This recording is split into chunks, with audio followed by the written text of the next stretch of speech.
Hello students. आज हम magnetic field due to circular current coil या लूप बायो सेवर्ट लॉ की law से हम मैग्नेटिक फील्ड एक करंट कैरिंग लूप या कॉइल सर्कुलर कॉइल के ड्यू टू कितना होगा, तो ये निकालेंगे आज। तो magnetic field due to circular current loop can be calculated in at two places, दो जगह पर निकाला जा सकता है। तो नंबर वन, एक तो सेंटर एट द कॉइल, ठीक है। पहले कॉइल के सेंटर पर निकालेंगे। तो let a coil is in the plane of paper, ये पेपर के प्लेन में है, जिसकी रेडियस है आर, और इसके ड्यू टू हमें इसमें करंट फ्लो हो रही है M, anti clockwise I current flow हो रही है। Current carrying wire shaped into a coil, एक किसी वायर को कॉइल की शेप में मोड़ दिया गया है जिसकी रेडियस आर है। Current I is flowing through it anti clockwise, इसमें I current anti clockwise flow हो रही है। तो we have to find the magnetic field at O, ठीक है। ओ पर निकालना है, मैग्नेटिक फील्ड ओ पर निकालना है। तो कैसे निकालेंगे, देखिए यहाँ देखिए। तो देखिए ये अब इस कॉइल को हम बहुत सारे एलिमेंट्स से मिलकर मतलब बना हुआ मान सकते हैं इसे। जैसे तो एक कोई एलिमेंट चूज़ कर लिया डी एल लेंथ का, तो जो ओ से आर डिस्टेंस पर है। तो अब तो क्या है इसमें, according to Biot Savart law magnetic field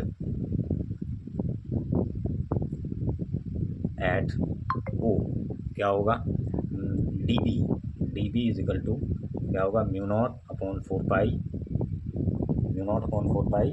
और I d l sine theta upon are square, ठीक है। आर स्क्वायर लेना है, ठीक है। तो अब यहाँ निकालेंगे हम साइन थीटा क्या है, साइन थीटा है आपका एंगल बिटवीन, ये है angle between r and d l. तो ये है 90, क्योंकि सर्किल है ना, ये सर्किल पे हम किसी भी सर्कमफ्रेंस का कोई से भाग लें, टेंजेंट लें, इसमें टेंजेंट और रेडियस परपेंडिकुलर होते हैं, तो 90 होगा।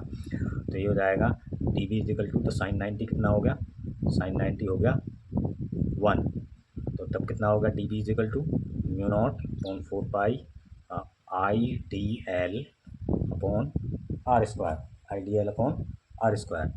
अब तो फुल लेंथ कितना होगा, तो पूरे ड्यू टू होल कॉइल, तो मैग्नेटिक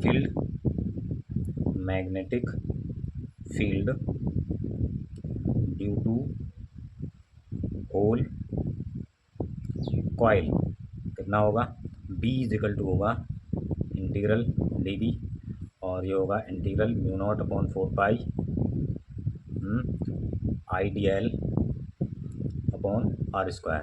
तो इसमें से कांस्टेंट निकाल लीजिए, तो ये हो जाएगा mu naught upon 4 pi I upon are square और इंटीग्रल डी एल का इंटीग्रल करेंगे, तो इंटीग्रल डी एल बराबर होगा, तो ये तो देखिए बी इजिकल टू हो जाएगा, म्यू नॉट अपॉन 4 पाई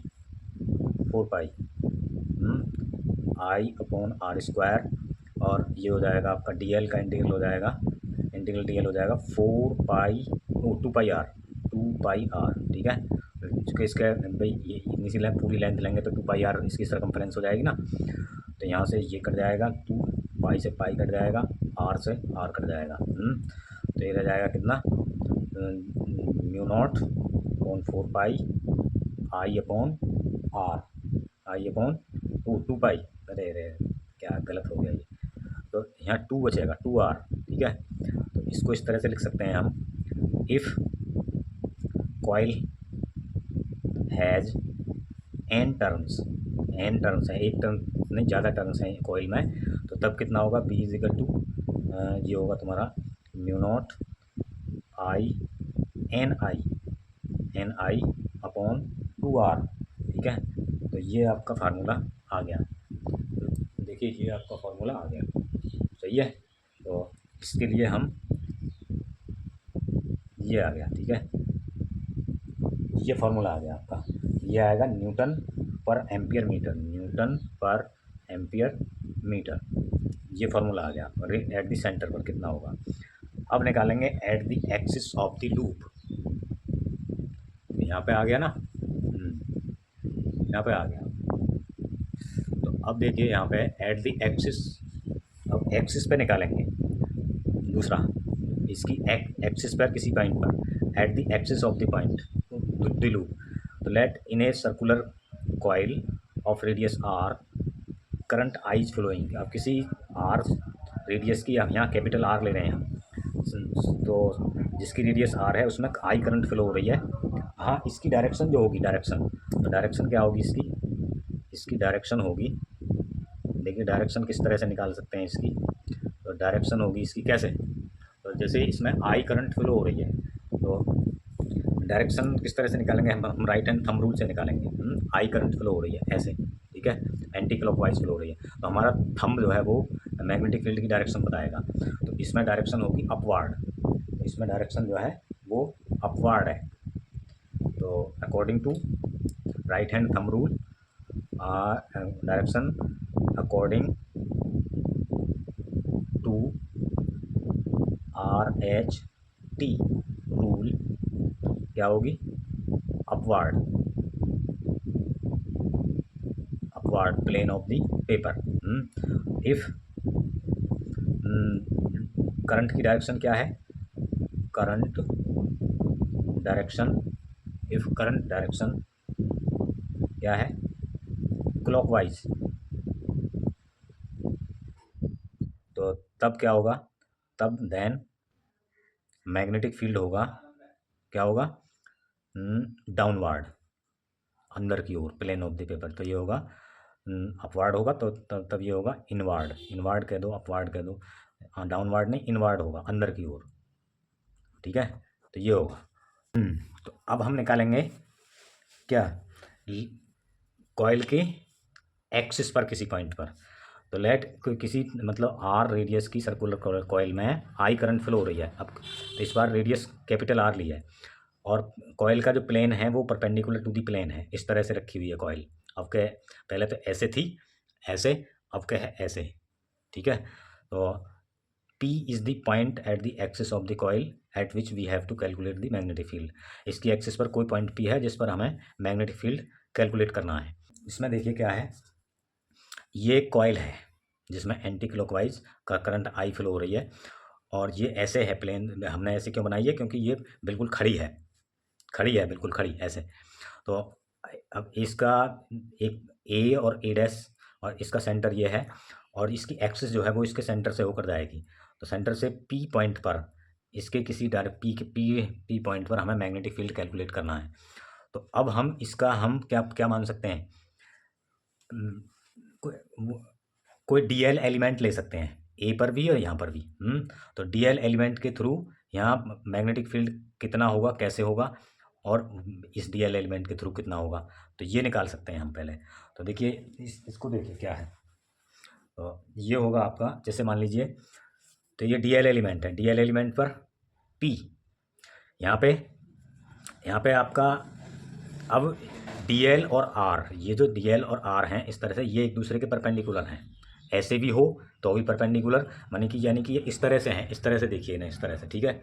और अगर इसे थोड़ा सा हम झुका दें, ऐसे झुका दें, तो भी इसका तो मैग्नेटिक फील्ड की डायरेक्शन भी जो है झुक जाएगी, जितने एंगल से झुकाएंगे उसी एंगल से झुक जाएगी, ठीक है। तो यहाँ ये एंगल फाई बनाता है इस पर, ये जो है हॉरिजेंटल से फाई एंगल झुक गया यहाँ पे।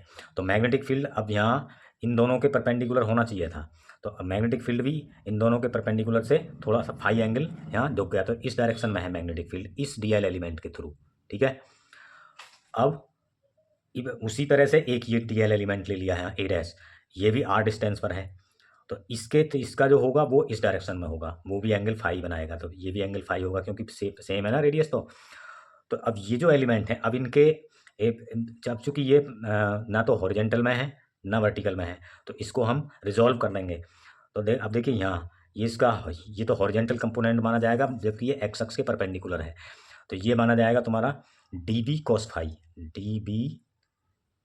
फाई, और ये माना जाएगा, ये डी बी डैश है, तो ये माना जाएगा d b dash cos phi. तो अब देखिए d b dash cos phi और डी बी डैश, तो ये जो है क्या है, यहाँ पे। तो ये दोनों जब इनको ऐड किया जाएगा तो ये कैंसिल हो जाएंगे, ठीक है। तो ये जो है आपके कैंसिल हो जाएंगे। तो क्या होगा, तो मैं according to Biot Savart law, देखिए according to Biot Savart law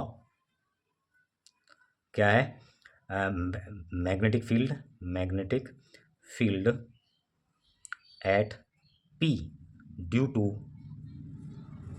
D l, तो ये होगा आपका d B is equal to mu naught upon 4 pi I d l sine theta upon are square, equation number 1। अब वही sine theta तो इन दोनों के बीच का एंगल है, तो थीटा तो क्या है, थीटा तो 90 है, थीटा क्या है 90 डिग्री। तो अब तो साइन 90 क्या होगा, साइन 90 होगा तुम्हारा 1, तो डी बी हो जाएगा आपका, हो जाएगा mu naught upon 4 pi I d l upon are square, I d l upon are square. ये इक्वेशन होगी 2, ठीक है। ये तो यहाँ तक क्लियर हो गया, तो यहाँ तक आपका हो गया क्लियर। तो फिगर आपकी समझ में आई गई, यहाँ तक तो कोई परेशानी है नहीं आपको। अब ये जो डीबी एलिमेंट है, डीबी एलिमेंट का डीबी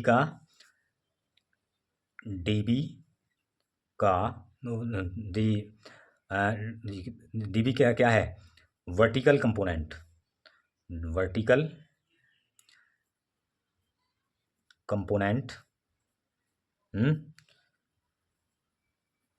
क्या है, vertical component d b cos phi and d b dash vertical component d b dash cos phi cancelled each other, क्योंकि इसकी डायरेक्शन ऊपर को है, इसकी नीचे को है, कैंसिल ईच अदर, ये एक दूसरे को कैंसिल कर देंगे, ईच अदर, ठीक है। तब क्या बचेगा, तब और आपका तब ये बचेगा, देखिए मैं आपको इसमें दिखा दूं, तो डी बी साइन थीटा, तो डी बी साइन थीटा के ये सारे कंपोनेंट ऐड होंगे। तो इसका मतलब क्या होगा, तो so that magnetic field at P due to DL, तो क्या होगा, DB इज इक्वल टू, तो ये होगा DB इज इक्वल टू क्या होगा, ये होगा आपका DB साइन फाई, ये होगा आपका DB साइन फाई, ठीक है। और DB साइन फाई का मतलब, तो अब साइन फाई की वैल्यू निकालेंगे हम यहाँ से। तो अब b इज इक्वल टू क्या होगा, b इज इक्वल टू हो जाएगा इंटीग्रल डी बी, तो ये हो जाएगा integral d b sine phi. तो अब इसकी वैल्यू रख देंगे यहाँ, तो डी बी की वैल्यू ऊपर से रखेंगे हम म्यू नॉट अपॉन 4 पाई समझ I d l upon are square, और साइन फाई की वैल्यू इससे फिगर से देखेंगे, साइन फाई की वैल्यू क्या होगी, साइन फाई इजकल टू ये हाइपोटेन्यूज है और ये परपेंडिकुलर, तो आर अपॉन आर, तो sine phi is equal to होगी आर अपॉन आर, ठीक है।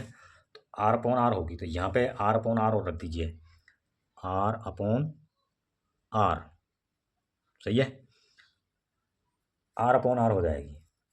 तो अब इसका इंटीग्रल कर दीजिए, इसे बाहर ले लीजिए, तो b इज इक्वल टू हो जाएगा mu naught upon 4 pi I upon are square r cube, तो ये हो जाएगा आई अपॉन आर क्यूब। तो इस आर को भी यहाँ बाहर ले लीजिए,